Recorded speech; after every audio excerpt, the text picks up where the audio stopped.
ഈശോ മിശിഹായ്ക്ക് സ്തുതിയായിരിക്കട്ടെ. സ്നേഹമുള്ളവരെ, ഇന്ന് മെയ് 8-ാം തീയതി നമ്മുടെ വണക്കമാസത്തിൻ്റെ 8-ാമത്തെ ദിനമാണ്. നമ്മുടെ എല്ലാ നിയോഗങ്ങളെയും പരിശുദ്ധ അമ്മ വഴി ഈശോയ്ക്ക് സമർപ്പിച്ച് പ്രാർത്ഥിക്കുകയാണ്. പ്രത്യേകിച്ച് ഇന്ന് ജന്മദിനം ആഘോഷിക്കുന്നവരെയും വിവാഹ വാർഷികം ആഘോഷിക്കുന്നവരെയും ഇന്ന് ഓപ്പറേഷന് വിധേയരാകുന്ന എല്ലാ വ്യക്തികളെയും പ്രത്യേകമായിട്ട് സമർപ്പിച്ച് പ്രാർത്ഥിക്കുകയാണ്. എല്ലാ രോഗികളെയും സമർപ്പിച്ച് പ്രാർത്ഥിക്കുകയാണ്. ഈശോ എല്ലാവരെയും പരിശുദ്ധ അമ്മ വഴി അനുഗ്രഹിക്കട്ടെ. ഇന്ന് നമ്മൾ ധ്യാനിക്കാനായിട്ട് പോകുന്നത് പരിശുദ്ധ അമ്മയ്ക്കും വിശുദ്ധ ഔസേപ്പിതാവിനും ബാലനായ യേശുവിനെ നഷ്ടപ്പെടുന്ന ഒരു സംഭവം ലൂക്കായുടെ സുവിശേഷത്തിൽ നമ്മൾ വായിക്കുന്നുണ്ട്. ഈ 3 ദിവസം യേശുവിനെ നഷ്ടപ്പെട്ട ഈ 3 ദിവസവും പരിശുദ്ധ അമ്മ ഒത്തിരിയേറെ വേദനിച്ചു എന്ന് നമുക്കറിയാം.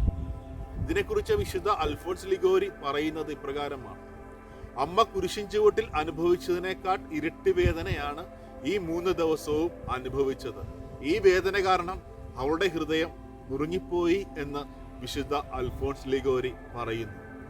എന്തുകൊണ്ട് പരിശുദ്ധ അമ്മ അത്രയേറെ വേദനിച്ചു? കാരണം ഈശോയെ അത്രമാത്രം സ്നേഹിച്ച വ്യക്തിയാണ് പരിശുദ്ധ അമ്മ.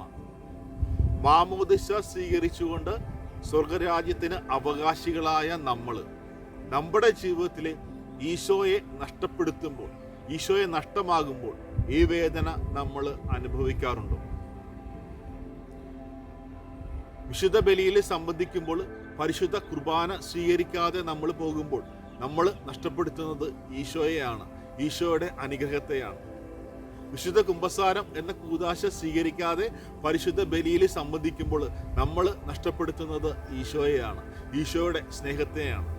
എങ്കിൽ എപ്പോഴാണോ നമ്മൾ പൂർണ്ണമായിട്ട് അനുദപിച്ച് ഈ പരിശുദ്ധ കുർബാന സ്വീകരിക്കുന്നത്, കൂദാശകൾ സ്വീകരിക്കുന്നത്, അപ്പോഴൊക്കെ നമ്മൾ ഈശോയെ കണ്ടെത്തുന്ന വ്യക്തികളായിട്ട് മാറുകയാണ്. ഈശോ ദൈവത്തിൻ്റെ കരുണ വെളിപ്പെടുത്തി കൊടുത്ത വിശുദ്ധയാണ് വിശുദ്ധ മരിയം ഫൗസ്തീന.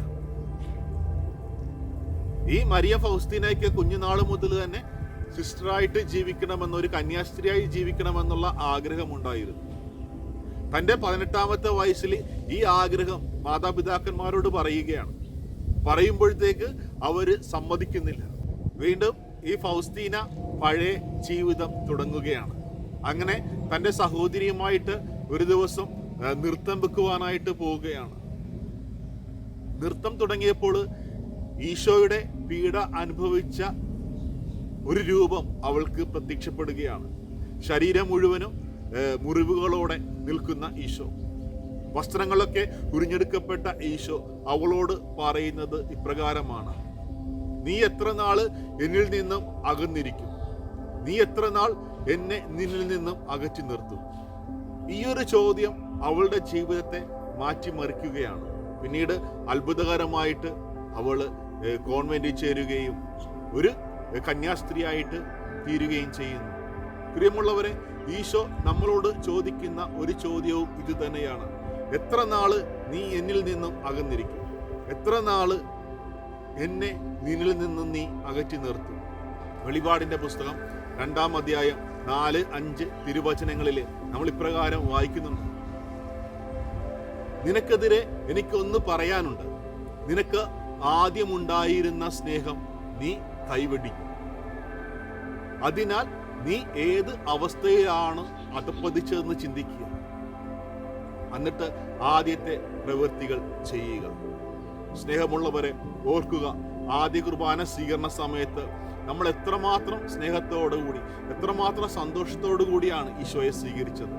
എങ്കിൽ പിന്നീടുള്ള നമ്മുടെ ജീവിതത്തിൽ ആ ഒരു സന്തോഷം, ആ ഒരു സ്നേഹം നമുക്കുണ്ടോ?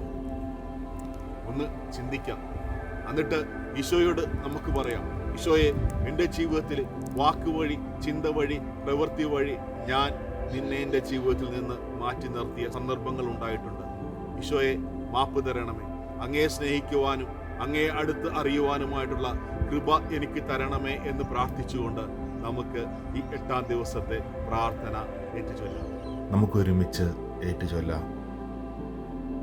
ദൈവമാതാവേ, അങ്ങേ ദിവ്യകുമാരൻ 12-ാമത്തെ വയസ്സിൽ ദേവാലയത്തിൽ വെച്ച് കാണാതെ പോയപ്പോൾ അവിടുന്ന് അപാരമായ ദുഃഖം അനുഭവിച്ചുവല്ലോ.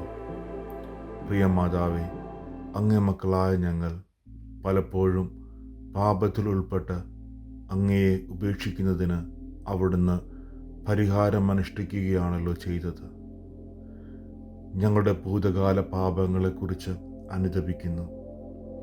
മേലിൽ പാപം ചെയ്ത് ഈശോയെ ഉപേക്ഷിക്കാതിരിക്കുവാനുള്ള അനുഗ്രഹം ഞങ്ങൾക്ക് നൽകണമേ.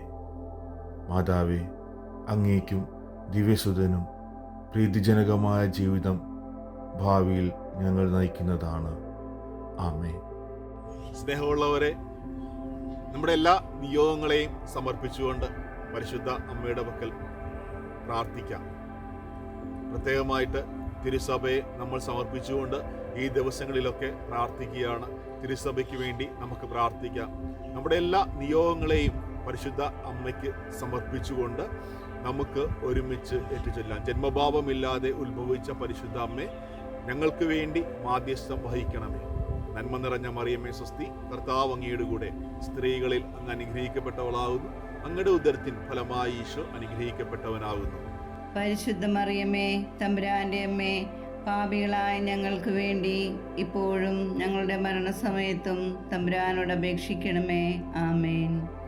എത്രയും ദയയുള്ള മാതാവേ, നിന്റെ സങ്കേതത്തിൽ ഓടി വന്ന് നിന്റെ സഹായം തേടി നിന്റെ മാധ്യസ്ഥം അപേക്ഷിച്ചവരിൽ ഒരുവനെങ്കിലും നീ ഉപേക്ഷിച്ചതായി കേട്ടിട്ടില്ല എന്ന് നീ ഓർക്കണമേ.